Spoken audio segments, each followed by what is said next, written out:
So, deleting your truck, is it worth it? Well, we're going to take a deep dive into this, and the comments are going to be great.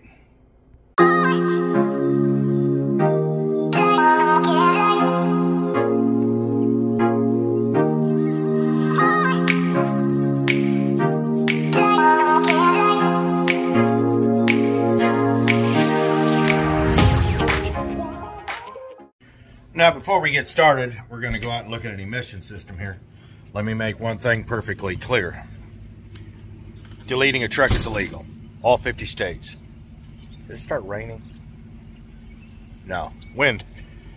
It's illegal. All 50 states. And every state has a law on the book as well. That's how they keep their federal highway funding. You don't pass these laws, you don't get your government grants for your pet projects and whatnot. Rain. So yeah, every state, and basically what it comes down to is tampering with an emissions control vehicle. It's not about the emissions, it's about the system. So let's go in and look at the system, and then we'll go over it. So believe it or not, your emission system starts on this side. Your fuel filter is part of your emission system. It sounds stupid, I know. But that micron setting is for a very real reason. It's part of your emission system to keep cleaner, you keep dirt out of your fuel, out of the combustion chamber, so there's less to burn. The micron that's supposed to be on that is very important. And of course, you know, with waxing and all that, it tends to be a problem. But then, of course, you know, you've got your intake here, your air-to-air and all that. And this is part of that. I think I need to, where did that go? I'm going to have to change my intake pressure sensor here soon. He said it was over here, but I've been getting an intake pressure sensor fault from time to time, so I need to replace that. So, go around, let's go to the other side of the truck. So we come around here. There's the other side going into the turbo here. And yeah, maybe I did. So air comes in here, spooled up, shot around there, it goes to your intake, comes out in your exhaust spins your turbo out the back. That bellows tube is probably one of the most important pieces of pipe in the truck. Now, all of this is emissions. You've got your turbo is part of your emission system, your intake, your exhaust, your EGR cooler back here, your EGR valves, all of this. Now, what happens when you do a delete? It depends on the level of delete. A lot of guys will just go ahead and they'll do a block-off plate, reprogram, hollow out the exhaust, or replace the pipes. Like on my old truck, it had the crossover pipe and the two canisters and all that. So what ended up there was they just deleted all that. It's basically just a computer reprogramming and a free flowing at about 15% power gain. Not bad. On a full delete, like old school style, this whole side is just wiped clean. There's nothing left on this side. It's just done. New intake, new turbo. You lose your third stage, but everything is done old school. Complete reprogramming. You have to put a pyrometer gauge in the truck, and straight exhaust. Now, what makes that bellows pipe so important is your exhaust is a completely closed system. And if you have a lot of holes, it will start mimicking other problems, like EGR problems. It'll mimic create pressure problems, throw off sensors, and might even show you have a clogged catalyst. One of the important things is fuel. I preach this a lot. The cleaner the fuel in, the less you got to burn, the longer you're going to last. I had kind of a weird, oh come on now. Had kind of a weird thing happen a while back. So I pulled $200 out of a machine. I was going to gamble a little up there in South Dakota. I buy a pizza, some bourbon, gamble a little, Won $200. I was happy about that. So I had a good night for about 45, 50 bucks. That night, go to bed, wake up the next morning, count my money, and I got $410 in my pocket. Still have no idea where that money came from. So, yeah. I don't know if anybody's ever time traveled, but, well. So, a little history lesson here. I had one of the very first, well, they really started talking about emissions and lightening things up and all that. And they really started cracking in on it about 2001, 2002. That's when they really started pushing for it. And then they really went full gusto and did all those mandates. And what they basically did was force these companies to put out these emission systems about 10 years before they were ready to do it. I mean, there hadn't been much testing or anything like that. So what ends up happening is, well, we started getting pre-production trucks. I got one. I had a 2006 that actually had a burner in it.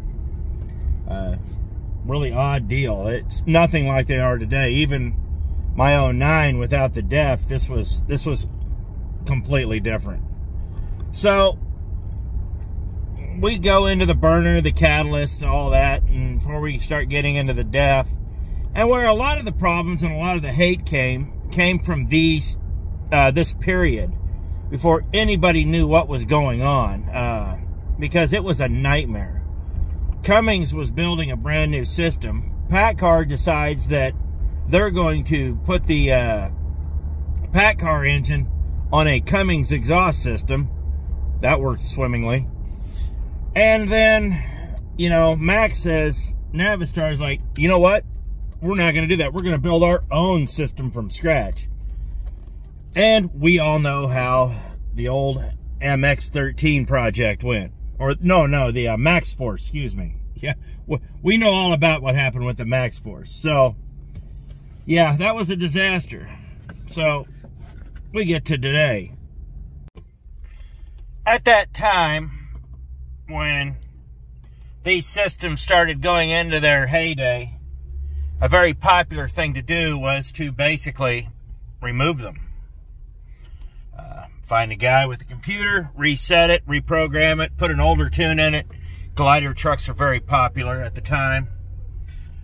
And, of course, glider trucks have always been popular. It's just,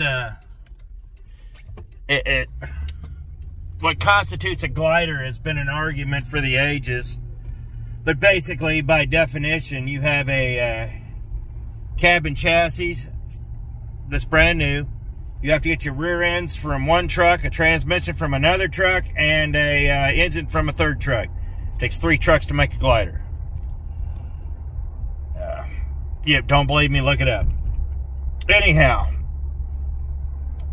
so those are real popular, and those really started gaining a lot of traction. Well, you know, the politicians couldn't have that, so they fought those, because basically guys were gutting one truck to build a glider. That happened a lot. But all that aside, guys started deleting. Now, here's the thing. Here's what ended up happening. They started hitting the consumer and started putting all these emission systems onto pickup trucks. Well, that is where it all started going wrong. You started getting a bunch of people that thought it was fun to roll coal. Instead of trying to make a more efficient machine, which was very possible. There's ways to make your diesel efficient. They thought it'd be fun to just delete the whole system because it started being a very fashionable thing to do that. You didn't need to.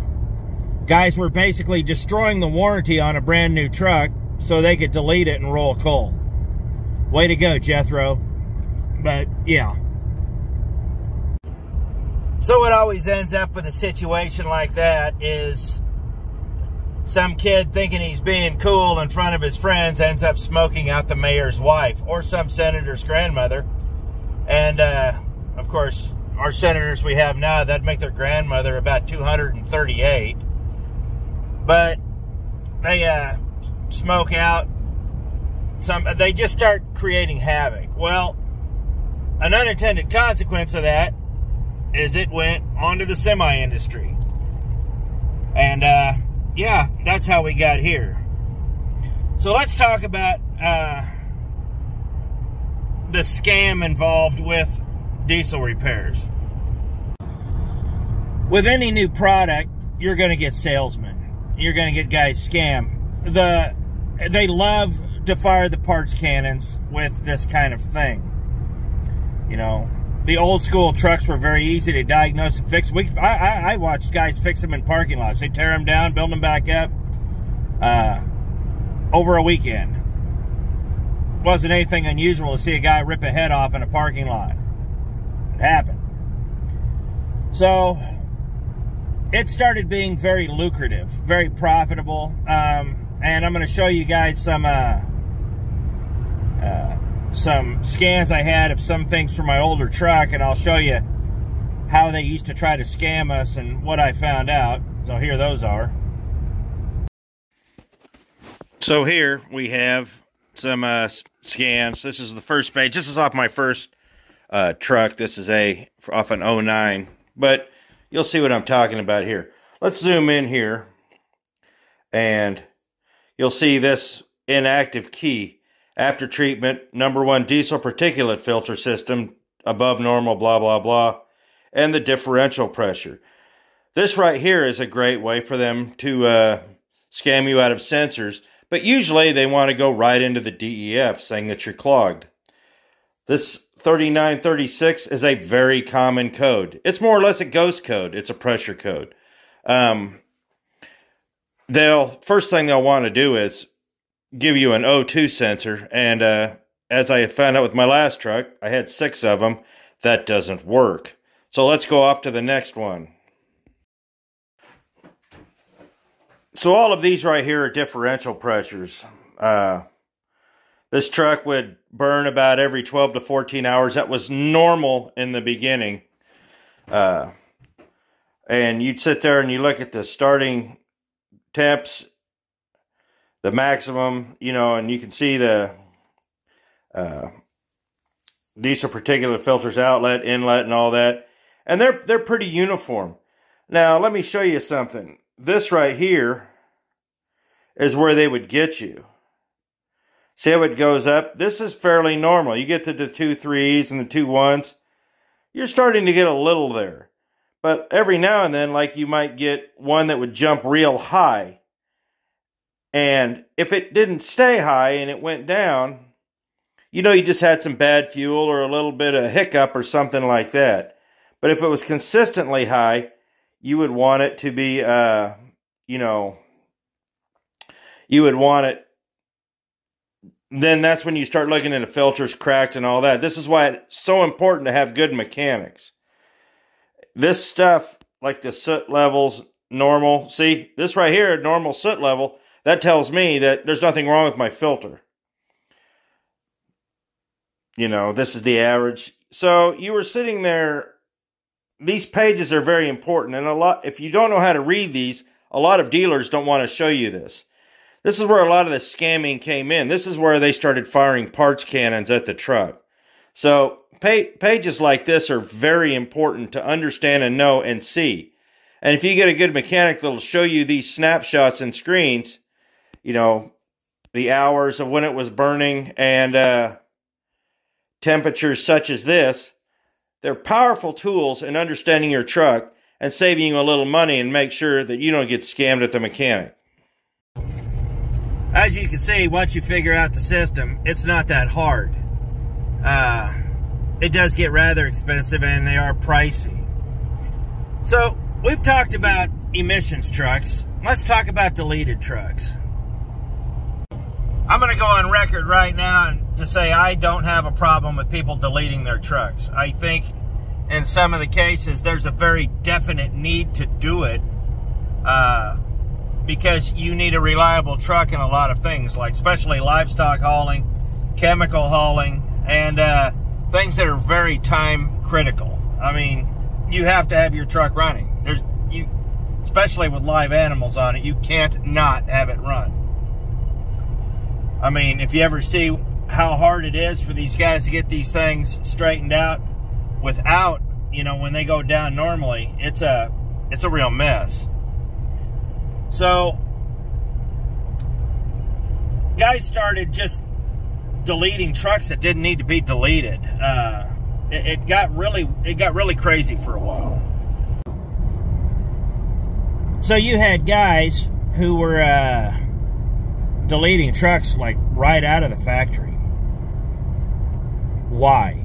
You're spending all that money, you're buying the warranty, the majority of it's covered, and guys are just deleting trucks right out. I don't want that crap on my truck. Well, you don't want the warranty either, I guess. And it got to the point where the federal government started cracking down on these shops doing the deletes, but then they started cracking down on trucks that were fixing, or shops that were fixing deleted trucks. You know, there can be a claim made that if you bring your truck into those shops, a lot of places will tell you that they're not really supposed to let them go. But too many people get whipped that way. But anyhow, so what ends up happening is the liability is so high that most shops won't even touch them. If it's deleted, you just got to push them down. Out, especially dealerships. Dealerships won't touch them anymore. Very few. I got a story about that. Now, don't get me wrong. The dealership will sell you parts.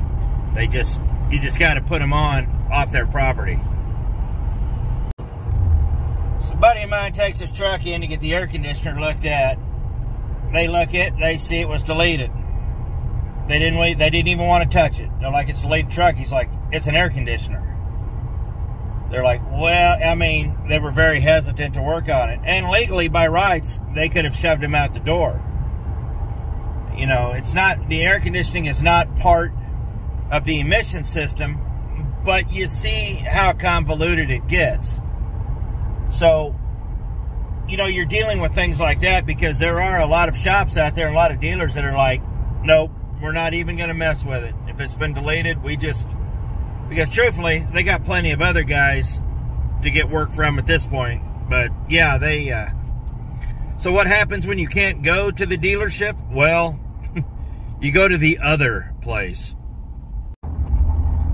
You know, the Toyota Prius is a fabulous car and a marvel of engineering, but I don't understand why everyone that owns one is just a gigantic douche whistle. It's like the worst people own the most interesting things. And yeah.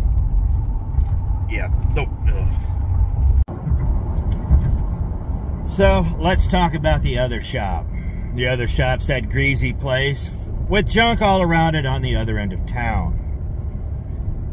You know, it's where the dealership used to be. What ends up happening is, especially on the road, is when you break down, you have to take it somewhere. You can't take it to a dealer. Most dealers won't look at it. I mean, some dealers, you might get a set of injectors put in, or you might get a couple of little things done. But if it has anything to do with an emission system, absolutely not. One of the dealerships I used to deal with, when I was talking to them about it, they said, first thing you bring the truck in, we have to know. He says, because we don't want to reprogram it. We need to know when we plug it in if we're going to screw anything up. That's a very real thing. Guys spend a lot of money getting their trucks programmed for the delete. Then, you know, basically anything from, it's basically the long block, but nothing attached to it is kind of where they stop at. So, you have to deal with that guy, and dealing with that guy on the road is it sucks. I'm not even gonna lie, that just sucks. Because he knows he's got you bent over a barrel. Now, like anything, emission systems have gotten a lot better over the years. they've really quite changed. And I am friends with a couple of guys that are pretty high up, some mechanics, some guys that are pretty high up in Cummins. And I know Cummins is doing some phenomenal work when it comes to these emission systems and basically a lot of predictive maintenance. What they discovered was if everything has a time life and a shelf life and a mileage life. So if you figure out when to change all these things, you actually, for the most part, will, theoretically, you'll never break down, is what the thought is. Of course, we all know something will happen because a lot of these parts are made by the lowest bidder. But what the software that they're developing now is actually predictive breakdowns. They're getting to the point with about it. He said it when I talked to him a while back, about an 80 to 85% accuracy rate of when a part's going to fail. The mechanic will give you a screenshot. That's what they get.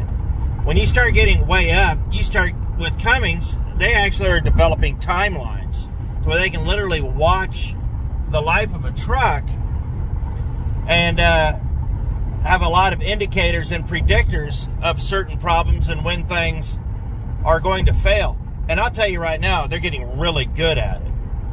So if you're going to buy an emissions controlled truck, a new one, I wouldn't be too scared of a new one, honestly. It's not as horrible as one would think. I was wondering why that guy was driving like a jerk, and then I saw he had Missouri tags, and that answered it all. So, we've talked about the pros and cons of deletes, pros and cons of keeping your emission system. It's about 50-50 either way. So is a delete really worth it? For what I do, absolutely not. If you're going to delete your truck, you're going to need to, basically, if you're going to delete a truck, do one that's older, out of warranty, and on its third owner. Because there's a lot of things that come into play here. First of all, no dealer will buy it. You won't be able to trade it in. They find it's deleted, they won't give you anything for it. Because they can't sell it. It's illegal to sell one of these trucks at a dealership. They won't do it. If they give it, they're going to give you the bare minimum, $3,000 to $5,000, and it'll go straight to auction.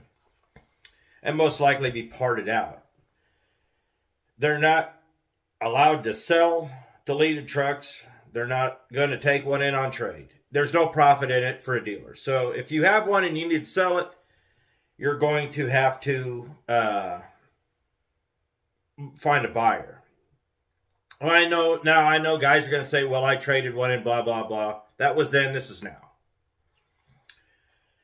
So on a resale value, a deleted truck isn't worth it. Now, there are times where a deleted truck is vital. Like livestock hauling, I would encourage guys to delete their trucks just because you can't afford to have them down. Emission systems are getting better, but on that note, you know, at the same time, or if you're doing a lot of local work and you're doing a lot of idling. Company I worked for had a day cab that was brand new, and since they were doing local work and did a lot of idling, that thing had problem after problem. They couldn't keep it out of the shop. And eventually they just ended up deleting it because it never left town. It got worked on at the shop, never made it to the dealer, and that's just what they had to do because they had an investment. And if you've got a good shop that you can take it to in your home all the time to get it worked on, that's fine. But for what I do out on the road, absolutely not. The liability is just too high. And truthfully, when they start cracking down on deleted trucks, the pendulum's going to go as far as it can the other way. They'll start impounding trucks at scales. If they catch you without it, you'll be forced to take it in and have the whole system restored before they'll release the truck back to you. I know they're not doing things like that now, and this sounds like a conspiracy theory, but what I've learned lately is the difference between a conspiracy theory and a fact is about 6 months. So if you're thinking about deleting a truck, especially one that's under warranty, don't waste your money. Don't waste your time. The fact of the matter is that trucks are going to break whether they're deleted or not. The emission system does add a wrinkle, but they have gotten a lot better in the last 10 years. So if you do proper maintenance and all that, you're going to have a lot better time. You know, an emission system is not something that needs to be taken care of through deferred maintenance. And that's why a lot of these guys are getting rid of these trucks at 400,000 miles now, because they don't want to deal with it. It's under warranty, they get it fixed, it's gone. But as time goes on, a deleted truck is one of those things that, for the most part, is not worth it. Most of the guys that I know that got trucks deleted, you know, 5, 6, 7 years ago, a lot of it was legit. It was just very, very expensive problems. But a lot of it was just hype. Guys had friends or knew a guy or heard a story to where they were just deleting the truck right off the bat because it was out of fear. They didn't want to deal with it. I get that. I get that in its entirety. But at the end of the day, if you're doing coast to coast and all these runs through these different states like I'm doing, a delete is absolutely the last thing you want to do. It's just, they're just, on the broad scale, they're just not worth it. It's going to make your life exponentially harder. Yeah, your truck is going to run better. I'm not going to lie. I think a deleted truck runs better, has more horsepower, it's more free-flowing, it's more forgiving with the fuel. Fuel mileage, you used to get a little better mileage, but that's kind of, it's a moot point. Mileage is about even anymore. But that being said, I truthfully, between you and me, I think a free-flowing deleted truck is a great thing. But at the end of the day, I can't afford it. Just because of the liability and the things that I'd have to go through to keep my truck running if it breaks down on the road. It's not a joke anymore. These shops are not playing anymore. Like my buddy that went to get his AC fixed. They knew his truck was deleted and they're like, we just can't have it in the shop. And he had to argue with him. And now they grudgingly looked at it, but it's something they did not want to do. And legally, they don't have to allow it on the property. It's a lot to think about, guys. So if you decide to delete your truck, have a game plan. I'm not going to endorse it. I'm not going to tell you to do it or not to do it. But if you decide to do it, make sure that you're in a position to where you can get the truck looked at by a guy you trust, and make sure that, you know, you've got all your ducks in a row. And like I said, when it comes to deleting a truck, dealers aren't going to deal with you. You're not going to be able to trade it in on a new truck. You're not going to be able to, because like I said, dealers can't sell it. So it gives you a lot to think about. So, you know, pros, cons, whatever you want to think about it, it's all up to you guys at the end of the day. I'm not going to tell you whether to do it or not. If the penalties weren't so severe and people weren't actually so crazy and dumb about it right now, I don't have a problem with it. On a fundamental level, on a moral level, I don't have a problem with it. You know, it's the cost of doing business. And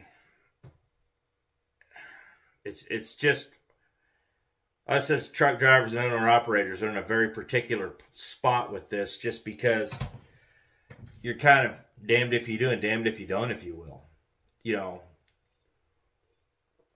needs more bourbon. So, it's all up to you guys. I'm not going to tell you to do it. I'm not going to endorse it, but I'm not going to tell you not to do it either. It's all up to you. And this is a decision that you have to make. And a lot of times, the consequences and unintended consequences can be rather severe on both ends of the spectrum. That truck goes down and I have to take it to a dealer. He might try to get me on some stuff. So you just have to more or less play the game and figure out what you want to do.